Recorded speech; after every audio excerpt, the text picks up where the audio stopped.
Hello and welcome back to the channel. We want to talk about how to start a YouTube channel today.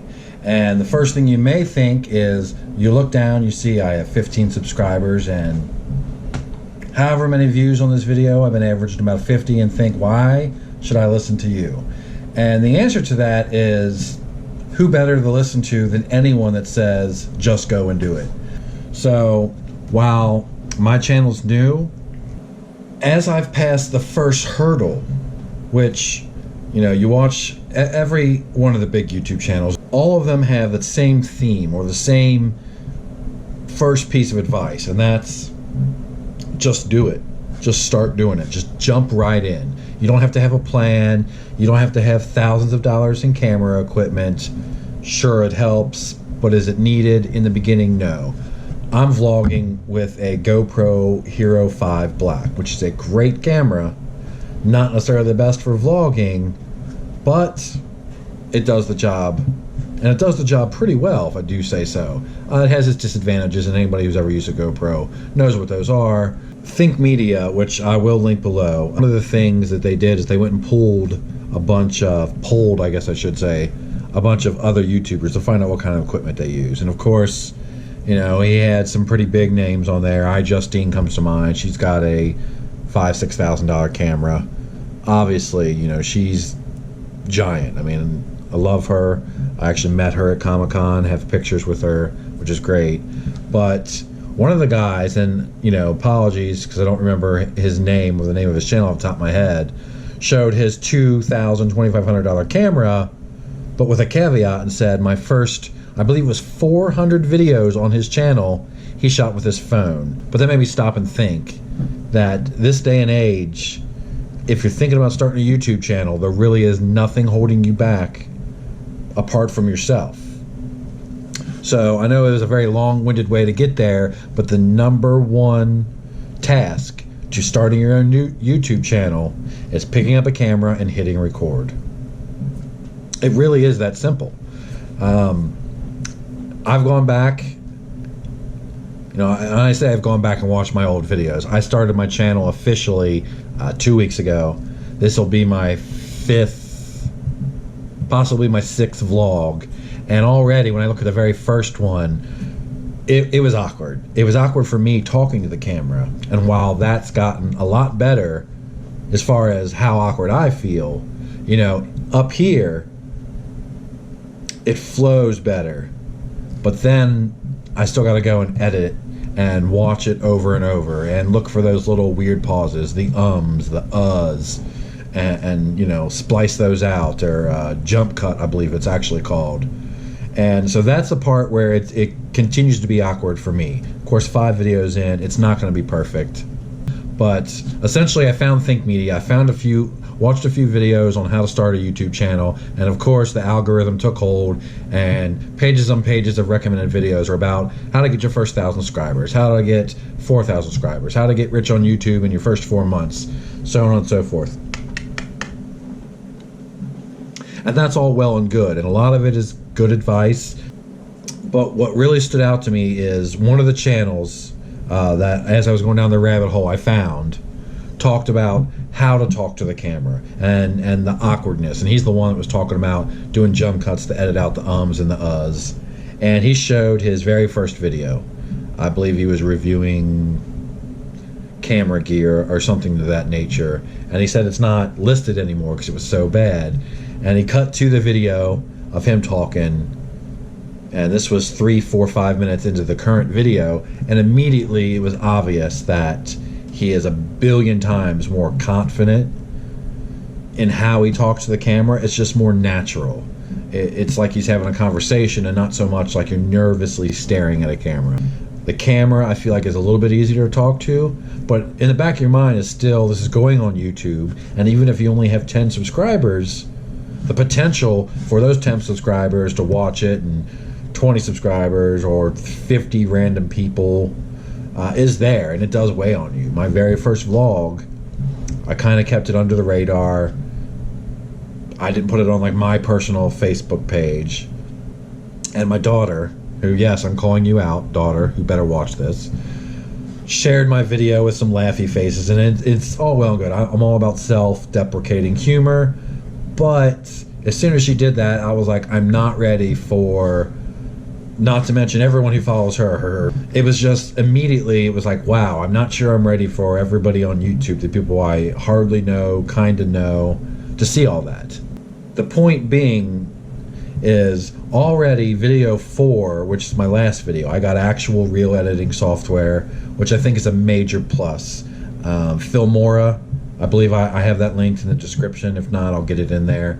So I got Filmora for $39.99, and instantly my confidence level when I went to edit my last video called A Day in the Life Of, it jumped tremendously. It went from barely being able to splice a couple things together and no thought to appending text in the bottom or some kind of intro or outro, which I still don't really do, but I was able to use some effects. I was able to put some music in a few places that pretty much fit because it's got music built in.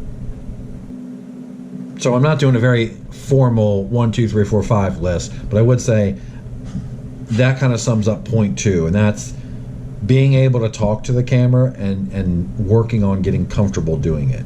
I don't care who you are, your first video is probably going to be awkward. The next thing you need to at least consider is, what is your channel about, or what value or entertainment are you providing? And to be honest, I can't answer that for myself yet.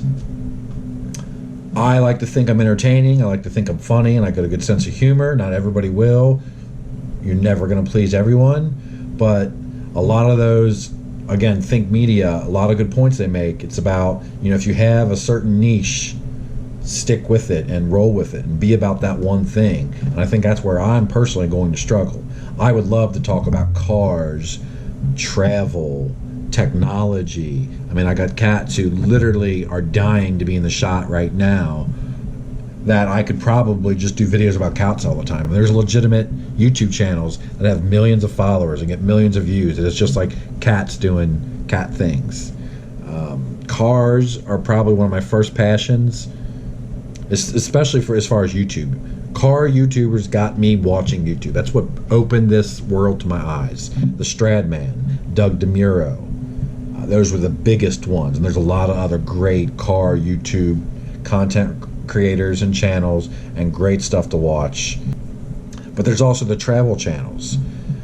When I found I don't want to say a new travel channel, but I just kind of discovered these travel vlogs where people are just traveling the world, and that's their channel, and I love it. I absolutely love it. I found a channel called Romaru, and I love them. It's a couple, Scott and Colette.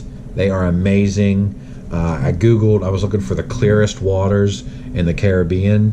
I believe just the clearest waters, like the clearest ocean water in the world, and found the video they did, and I'll link to that one specifically, in Sardinia, off the coast of Greece, or Italy. Greece. Yeah, probably Greece. And I found them that way, and looked through some of their videos, and just as of a couple years ago, they had a video, we quit our jobs and travel full-time. What I loved and what I continue to love about them is you watch their videos, you throw a comment on it, you are going to get a response.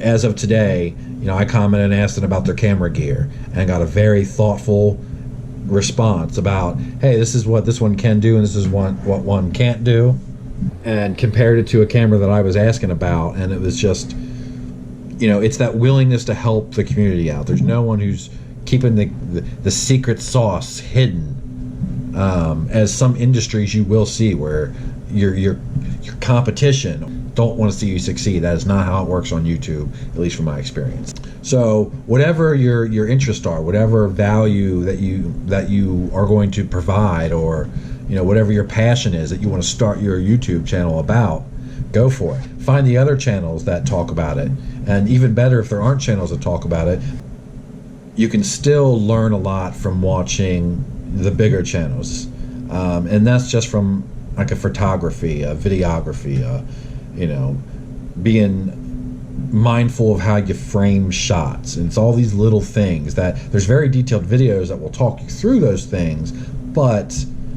there's also little things you can pick up just from watching other videos. I can't talk about vlogging, anything YouTube without talking about the man, the myth, the legend, Casey Neistat. The level of skill that you can see in every one of his videos is amazing. Perfect example is one of his earlier videos. It was him climbing out of the window of a hotel or something. It was on the first floor. It wasn't like it was dangerous, but it was him climbing out of this window and kind of clambering and jumping down into the bushes, and it was from 4 different angles. And as I looked at the comments, and I didn't even think of this, but in the comments, somebody was like, hey, I just want to point out that he had to do that 4 different times for those 4 different angles. And so you've got 4 different views of him climbing out a window and jumping the bushes for whatever reason. And I just want to maybe stop and think that, he's setting these shots up. He's framing the shot up. He's putting his camera down wherever, and for him in the streets of New York, and then getting, a few doors down, a half a block down, so he can capture himself, ride by on his boosted board, or walk up to it in a cinematic way.